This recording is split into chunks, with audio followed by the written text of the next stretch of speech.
A final from Dodger Stadium, Game 4 of the World Series. Here's how it went down. Top three. Dodgers up 1-0 until this. Vladdy Jr. takes Shohei Ohtani out and gone for a 2-run homer, his 7th this postseason. Then in the 7th, Ernie Clement with a double off the wall, and that knocks Ohtani out of the game. Back-to-back base runners. And then later in the inning, Andres Gimenez on the 8th pitch of the at-bat, RBI knock on a 3-2 count, and the Blue Jays take a 3-1 lead. And that was part of a 4-run 7th because Bo Bichette adds on to make it 5-1 off the wall, and the Blue Jays battle back in Game 4 and win it 6-2 to even up this series at 2 games apiece. Shohei Ohtani 6+, charged with 4 runs, 6 strikeouts. Shane Bieber was effective. 5 1/3, 1 run. Struck out Ohtani a couple of times. And after a marathon game, 18 innings, 6 hours and 39 minutes, this one a 9-inning affair in a tidy 2 hours and 54 minutes. All right, back with the boys. And Bobby, look, we've talked before this game about how to attack Shohei Ohtani early in the count, and they knocked him out of the game. What did you see? Yeah, I saw aggressive hitters. I saw once Vlad hit a ball out of the park, he was dented. He wasn't doomed, but all of a sudden Shohei was something other than that action figure that no one can mess with. And then when Ernie Clement hits the ball off the wall in the 7th inning and puts the knife in him to take him out of the game, I think that showed a lot to the Blue Jay fans and to that team that they can, and they did. Will, in Vladdy's first AB, he struck out on 3 straight pitches. His next at bat, he takes him deep on a sweeper. What was different? What do you think he changed in terms of his approach? Well, we talked about it pregame. 0-0 and 1-0. You can be aggressive with Ohtani. He hates falling behind. He wants to get ahead of you so he can put you away with the nasty stuff out of the zone. So you have to attack him early. That's a sweeper right there, hanging middle of the plate for Vladdy. He actually missed it. That's how strong he is. He hit that off the end of the bat a little bit, but you started seeing the rest of the lineup make that adjustment, right? 0-0. Heavy swings, aggressive swings, first 2 pitches of the bats, and they were finding a lot of hard contact. Once they were getting to 2 strikes, that's where Ohtani would start getting swing and miss out of the zone. Yeah, he started to fall into a little bit of a pattern, and I think Vladdy noticed that. I think the rest of this lineup noticed it, and that one just backed up. We'd say backup slider's the best pitch in baseball, but that one came over the middle of the plate, and like I said, he even missed that. That should have been 20 rows deep instead of like 5, but he fell into a little pattern. These guys were aggressive early in the count.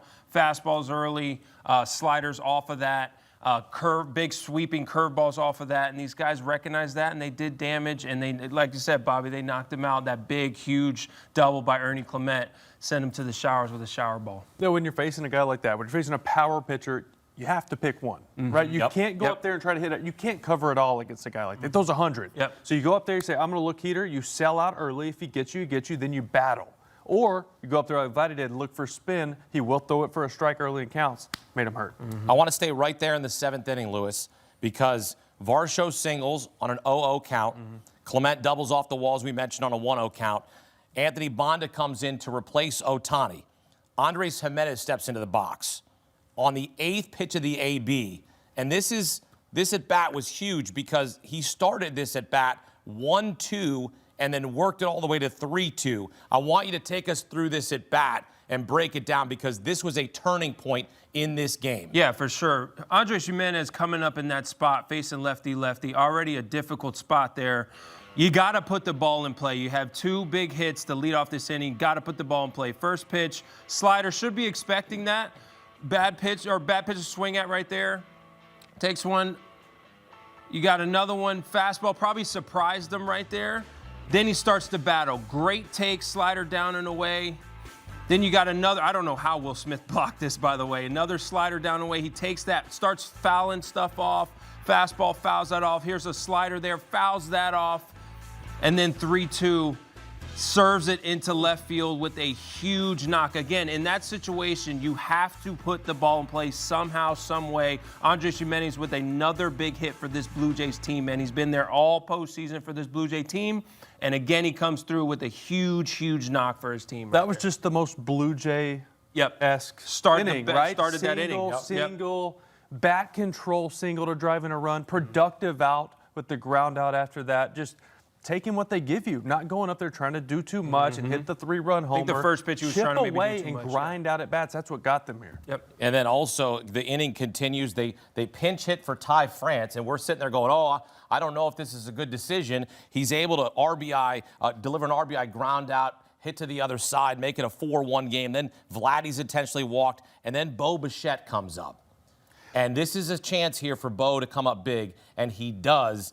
Just talk about the fact that Bo Bichette has come back from this knee injury, right? His last played was September 6th. He comes into the World Series and now delivering big hits for this Blue Jays roster. And we talked about the silver lining of Springer being out, having Bo play the entire game. And here it is, the 7th inning. He might have been out of this game if he was playing second base, and somebody else might have had that at-bat, but he has the big at-bat. So Vladdy comes up big. Bo comes up big. And, you know, Shane Bieber really came up big. Man. He matched Shohei through 5 innings, gave up 2 hits, gave up 1 run. Shohei gave up 2 runs, gave up 4 hits. This is a guy that you've got to go over and give a big hug to because he did everything you wanted him to do. I know that bullpen's going to give him a big hug.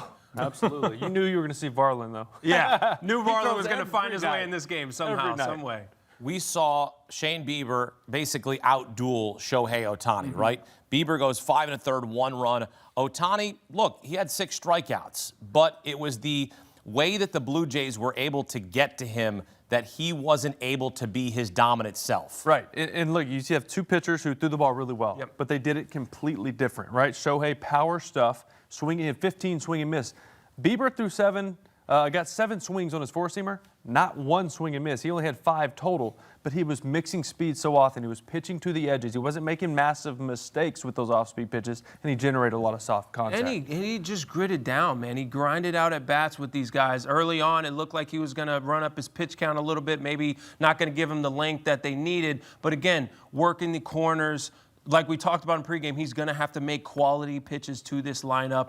He made quality pitches. He made them in the right spots, and he made them to the right guys in the right spots as well. And he, again, just gave them the length and gave them the game that this Blue Jay needed to make it to 2-2. It's like he started every at-bat with an 0-2 mindset. Yeah. Yeah. Right? Everything was to the edge. Not scared. Yeah. Aggressive. Yeah. You know, Shohei walked the first time on a 3-2 pitch. Really was a strike 3. They gave him 1 pitch earlier than that. But then he came after Shohei and struck him out. He struck him out twice. Huh? Tip your hat to Shane Bieber. Absolutely. Like I said, the whole bullpen, the whole lineup, everybody in that dugout was giving him a high five and a hug tonight. They only had to use 4 pitchers, and which was a far cry from what they all had to do in Game 3. So huge relief for the bullpen for Toronto, and for the Dodgers. Didn't have to use them much as well, but they don't come away with the win. So now we're sitting here 2-2, Will. I mean, this is massive because now we are guaranteed to go back to Toronto for a Game 6. Right. Yeah. I mean, pregame, we were both sitting here like, there's no way. Dodgers are going to run away with this. You guys were on it. You guys were on Blue Jays. Nice job. I just did not see that. I thought I would get Somehow, some way. I did not think the Blue Jays offense would handle Ohtani with the stuff he was bringing to the plate, but they had great at-bats. Yeah, they had wonderful at-bats, and you kind of saw it. Shohei picked and chose when he needed to grab a little extra octane tonight. He was sitting 95, 96. We were saying during the game, it's a little weird to see him throwing 96. He's usually sitting 99 to 100, but I think maybe the human aspect set in, legs maybe a little tired. I don't know if that cramp affected him last night. Maybe he didn't get 12 hours of sleep, but it looked like Shohei, again, and he fell into a pattern, and these Blue Jay hitters came out with the right approach, and they stuck to that approach, and they trusted that approach, what they've been doing all season and all postseason, to be able to knock this guy out of the game when he did. And I mean, the Blue Jays just had a better approach, and they stuck to it, and here we are. It's up for debate still, but he is human, right? Yes. It's still up for debate. And he's on the mound, but at the plate, Bieber put him in a blender, right? He wasn't comfortable. He was swinging and missing. He was not seeing the ball well. I don't know if that affects him on the mound or not. I mean, he still had good stuff, but it wasn't his A+ stuff. No, yeah. Yeah, show Ohtani 0 for 3 with 2 strikeouts in this game. And now the Blue Jays even it up at 2 games apiece. We are even, Steven, and we look ahead to Game 5 back in Los Angeles on Wednesday night. Man, what a turn of events. We go from an 18-inning marathon game in Game 3 to a 9-inning 6-2 final for the Blue Jays to even it up at 2 games apiece. And look, the Dodgers, after winning an 18-inning game, it has not been good for them, right? They've lost the very next game.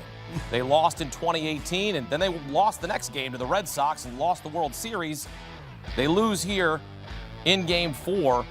What's going to happen? Are they going to lose the series as well? Well, it can go any way. We are all tied, fit to be tied in the World Series.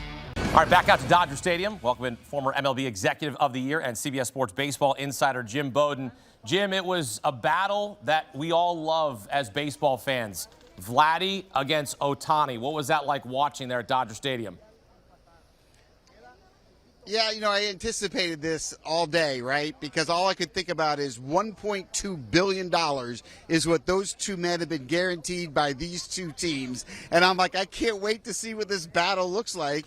And as you just mentioned, Ohtani won the first one, punched it out on 3 pitches, made him look bad.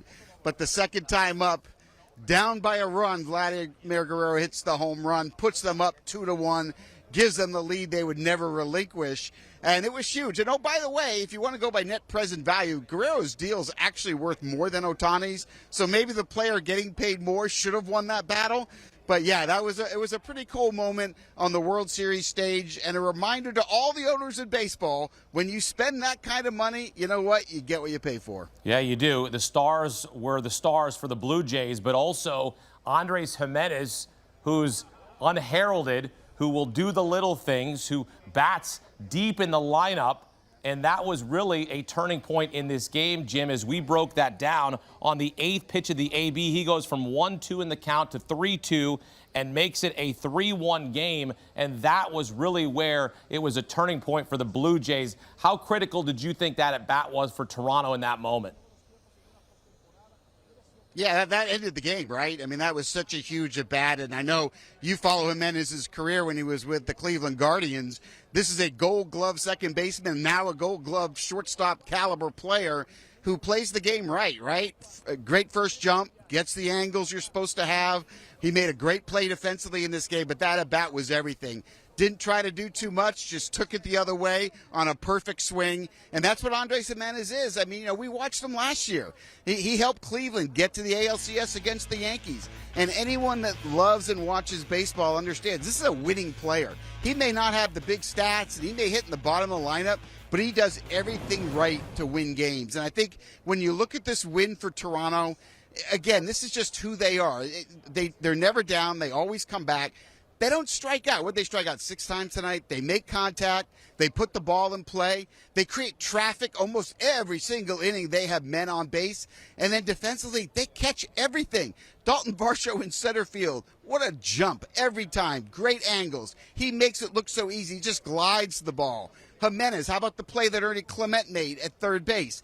They have a plus defender at every single position, and it shows up when you're sitting here at the World Series. And another big thing about tonight is thank God they had Bo Bichette and Addison Barger back in the lineup for a full game, because what a difference they make offensively when they're in there, both of them with big RBI hits, Hakeem. Jim, do you see that? And you never want to take the guy out of your lineup who's your table setter, who's the heart and soul of your lineup in George Springer as he deals with the injury. But do you perhaps see this as a blessing in disguise that Bo Bichette is able to slot in at DH and play an entire game? Well, I like to play an entire game, so yes, but at the same time, I know what George Springer has meant to the Blue Jays this year. I know what a team leader he is. And, oh, by the way, I've covered all 23 of his postseason home runs, including 7 in the World Series. So I think you miss him, and I think in an ideal world, I'd rather have Springer DHing, Bichette playing second, put IKF at second when you have to late in the game. But I really want Bichette's bat in there, just like I do Springer's. Bichette bat is so special.